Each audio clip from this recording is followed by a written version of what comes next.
This is an introduction. No, it's not an introduction. It's a recap or a few remedial pointers about academic English, since you should all have learnt bits and pieces of academic English in the course of your studies so far. You've had lots of contact with it. This is really just by way of a reminder. What we're calling academic English is a particular genre or style of writing which really dates from the second half of the 18th century in Britain, otherwise known as the Enlightenment, when English, at that time alongside Latin, came to be used as a language of science. And the ideas of the time, which were those of the Enlightenment, of clarity, of simplicity, of transparency to a rational nature, those ideals became the hallmarks of good academic writing in English. As opposed to other cultures, notably the Spanish and the French, where there was a high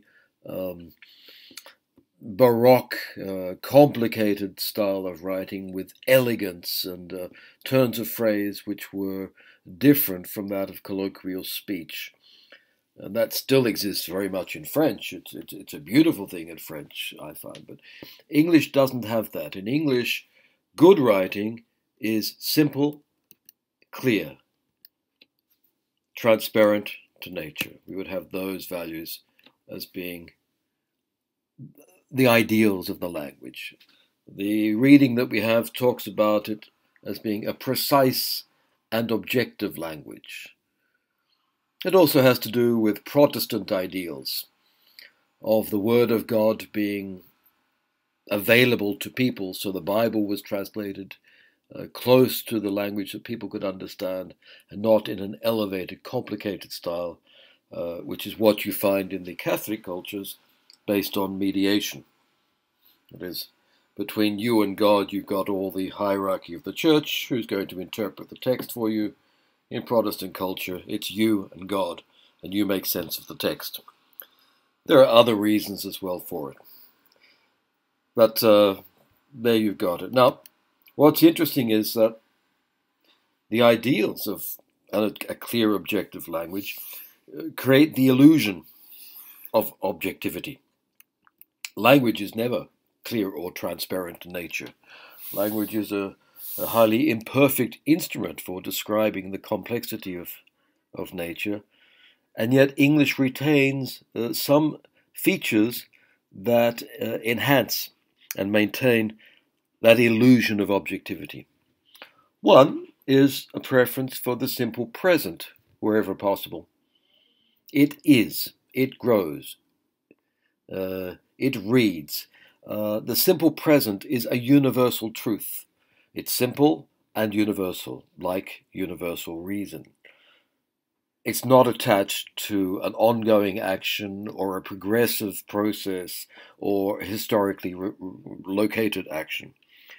So the simple present works ideologically in English to enhance objectivity, and it does so hand in hand with the avoidance of the first person, traditionally.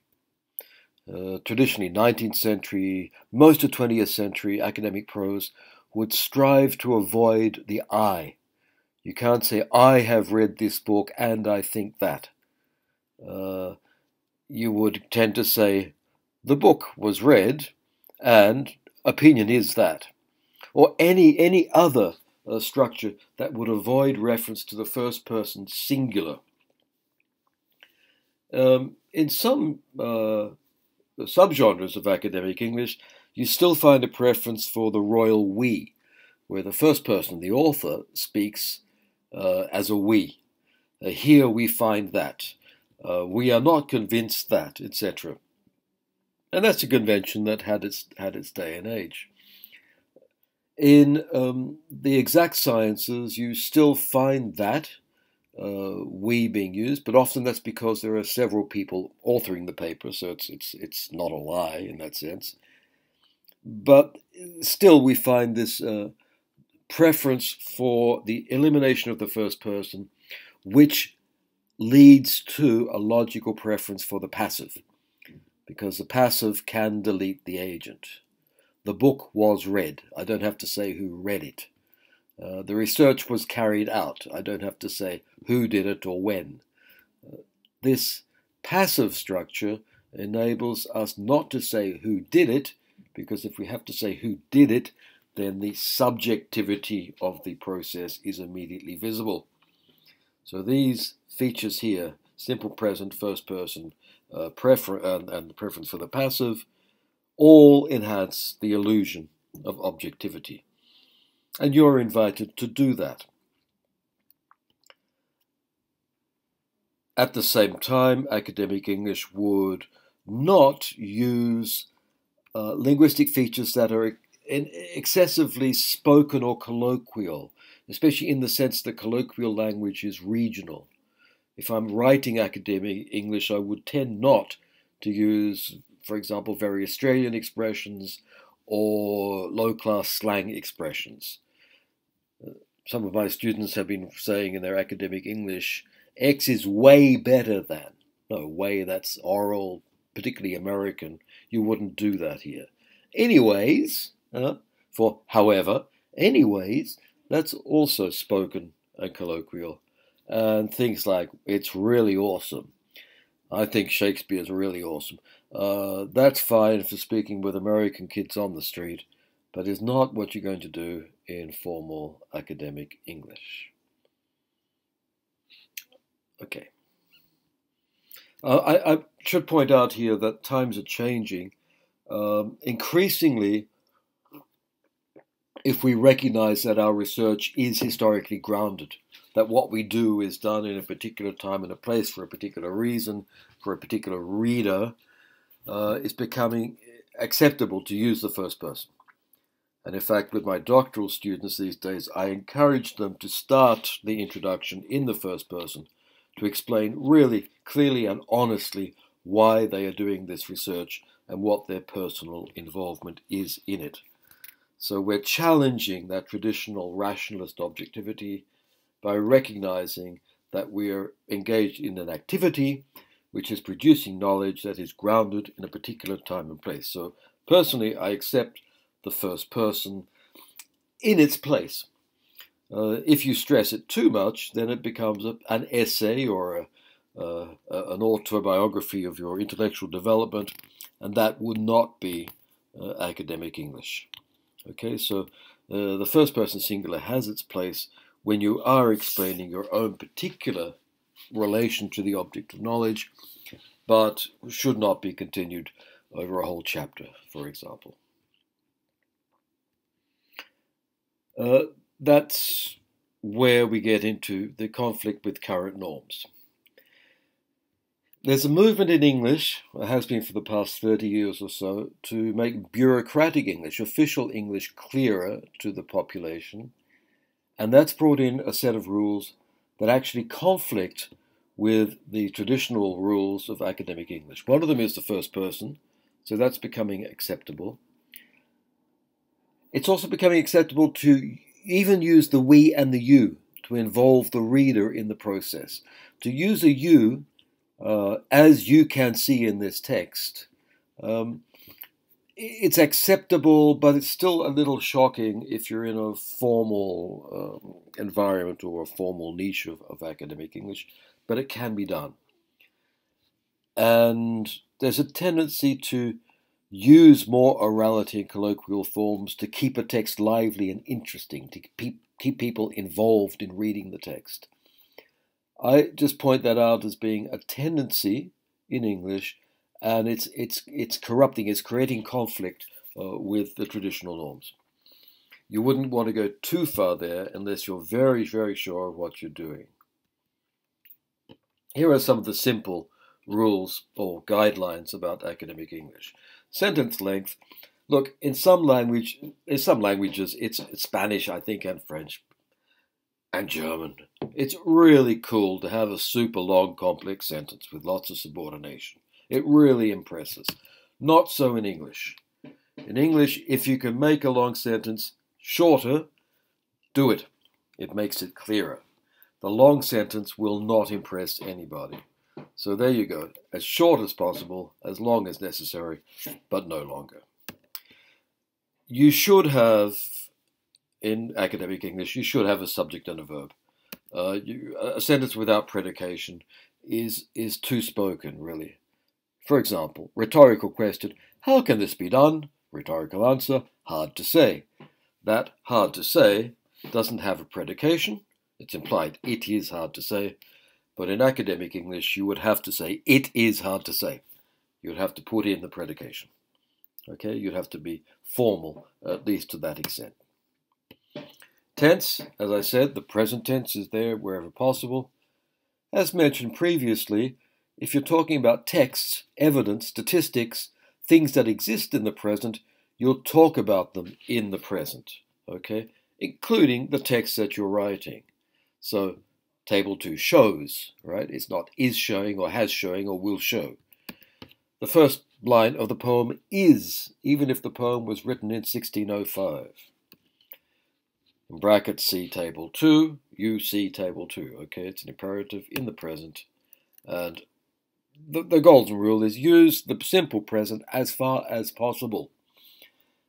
If the action is clearly marked in the past, then you use the simple past. Deictics, these are the pointing words in the text. It's normal in academic English to talk about above for things that have been done before the current point in the text and below. For example, further examples will be given below. We saw above how biased the previous research really is. Okay, here you can see that formal we, okay, which may or may not include the reader. It's rather ambiguous. Anyway, the above is how you would point to things in the text. Sometimes you see the Latin abbreviation supra for what's above, infra for what's below, okay? Just a point, if you're in serious academic writing, which gets published, when the texts get published, the tables and figures tend to be moved around by the typesetters, so they're not cut in the middle of a page or something like that, or one goes on to the next page. So it's better not to say table 2 below, or table 2 above, or as we shall see in table 2, because the tables will move. So, or here in table 2. Just say table 2 shows, or as you can see in table 2. Okay, and don't use deictics to refer to where the tables or figures are in the text. Bits and pieces of Latin still hang around academic English. You might find this CF thing, which is for conferre, means to check against or compare with. If you're giving a bibliography and you're giving a citation and it's similar to or could be compared with what other people said, you might have CF dot and then a string of other references. In some bibliographies, particularly MLA style, you find the ibid or ibidem, Latin meaning in the same place. Okay, e.g., you should have seen that all over the place. For example, exempli gratia, for the sake of example. Sometimes you see references, particularly in an index or references to a book, and you'll give the year and the page number, then an F dot or FF dot. That means that page and the ones that follow it, or the sections that follow it. You can always use the et sec there, and the following ones as well. Usually F is for the next page, and this will be for the following pages with the plural. Viz, vidi lecet, namely, es decir in Spanish, okay? And this one, sic, is a Latin word, so it has no dot after it, and it means thus. You use that in English to say, really, yes, it is that. It is as I have put it. So if I've got a document and I'm citing it, it says, the document calls for a 3.2 kilometer highway. We think, well, there must be a mistake in that text, but I'm not sure. So I put the sic, no dot. It's in Latin, so it's actually in italics here. And it says, yes, that's really it's not my mistake. It must be a mistake in the actual text. Okay, it means, yes, that's what they really said. That's the sic. Academic English uses quite a few hedges. Your textbook here gives lists of them. We're going to see some of them next week as well. Just point out a few. Instead of saying the truth is, often we're interpreting data, and we interpret it in a way that allows for doubt. So the results suggest or indicate, but the results do not say this is true. Appear to suggest, seem to suggest, might suggest, could be seen as suggesting. These are all structures that are very common in academic English to allow us to say something without pretending that it's 100% true. Most of our knowledge these days is probabilistic. It's possible to see the results as indicating is also fine. The ing form here is obligatory because of the as, okay? There are other things which are a bit sneakier, and I don't really like them much, but they're done in academic prose. This is arguably a feminist ploy to silence men's whatever. Arguably is a lovely sneaky adverb which says, well, it could be argued, but I'm not really going to say this. I'm just going to say somebody could say this.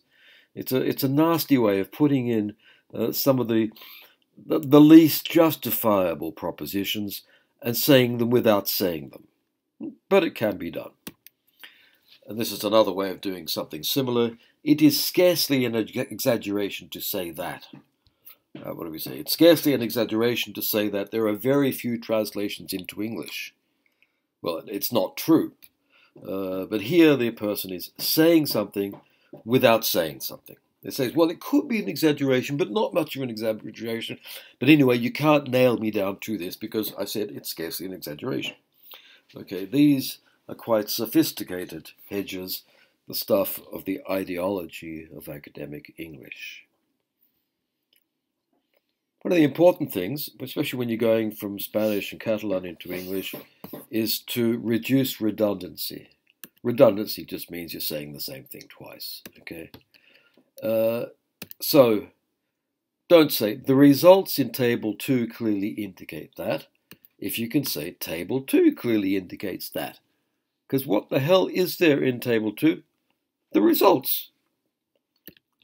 Analysis of the findings shows that. No, the findings show that. Okay, I know you analysed the findings, but everybody can figure that one out. There's no reason to indicate the obvious or to repeat the same thing. Other examples abound. This I picked up from a course we give. Just points out the stupid redundancy that you find in English all over the place. You know, contact us now and you get a free gift. Well, come on, every gift is free.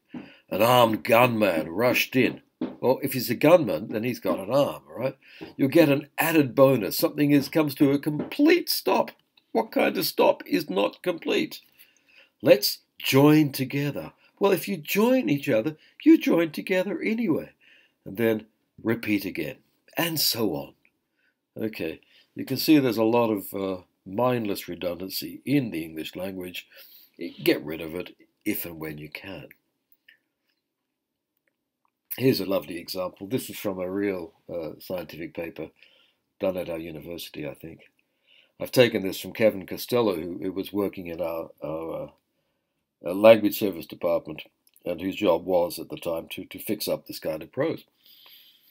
The objective of our work is to obtain experimental data that can be used in conjunction with a comprehensive chemical kinetics modeling study to generate a detailed understanding of the fundamental processes that lead to engine knock. Bloody hell. I mean, okay, it's correct. It's correct. It's grammatically correct. But you could rewrite it like this. Instead of the objective of our work, just say our aim. Thank you. Okay? Instead of used in conjunction with, just say used with. If it's with, it's already in conjunction. This noun stack, comprehensive chemical kinetics modeling study, well, that will be a model of some kind. So let's call it a model and simplify life and generate a detailed understanding. How about to explain? Okay, And so from something that is just a wall of words and is hard to comprehend, we get a much shorter sentence that at least is accessible to the simpler mind. Write like the second, not like the first. The second is good academic English, the first is just pretentious. Avoid sexist proforms of all kind, basically pronouns. In English, you can use the singular they. I mean, the easiest solution in English is just to write in the plural, and that gets rid of the problem, and to use what's called the singular they, which has a noble history in English from the 18th century. It's not something we've invented now. You do find sentences like this. Every writer has his/her preferred language. He, she is aware that he, she will leave his/her language, or something like that. Right? That's ugly. It's hard to read, and it's still sexist because the masculine is in front of the feminine. You could turn it around, but it's still going to be ugly. How about this? Every writer has their preferred language. That's clear, and I've removed the problem. They are aware that they will leave that language. Okay? We've got a singular which becomes the singular they, and we understand what's going on. And then this last proform here has been omitted because it's easy to omit. You can always get rid of the sexist proforms in English just by using the plural or the singular they, or using other language resources. There is no excuse for a sentence like this. That's it. Please look at these points, read the paper there. Some of it's a little hard to read, and have a go at the quiz and enjoy it. Good luck.